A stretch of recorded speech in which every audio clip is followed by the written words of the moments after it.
Hi అండి, మా పిల్లలకైతే ఈరోజు ఈవినింగ్ స్నాక్స్ కోసం ఇలా స్వీట్ కార్న్ ఫ్రై అయితే చేద్దాం అనుకున్నాను. కుక్కర్లో స్వీట్ కార్న్ వేసుకొని కొన్ని వాటర్ పోసుకొని ఉప్పు కొంచెం వేసుకొని పసుపు కొంచెం వేసుకున్నాక 2-3 విజిల్స్ వచ్చే వరకు కుక్కర్కి పెట్టేసేయాలండి. తర్వాత ఆ ప్రెషర్ పోయినాక కుక్కర్ మూత ఓపెన్ చేసేసరికి ఇలా ఉడికిపోతాయి.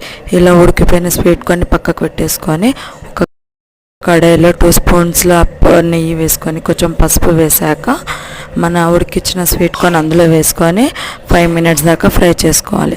ఆ ఫ్రై చేసిన స్వీట్ కార్న్ తర్వాతకి కొంచెం కారం, కొంచెం ఉప్పు, లాస్ట్కి కొంచెం మన మ్యాగీ మసాలా వేసుకొని ఫ్రై చేశాక లాస్ట్కి ఇష్టం ఉన్న వాళ్ళు ఉల్లిపాయ వేసుకోవచ్చండి, ఆప్షనల్ అది. ఉల్లిపాయ వేసుకొని సర్వ్ చేసేయండి. మీ పిల్లలకు పెట్టారనుకో చాలా ఇష్టంగా తింటారు. బాయ్.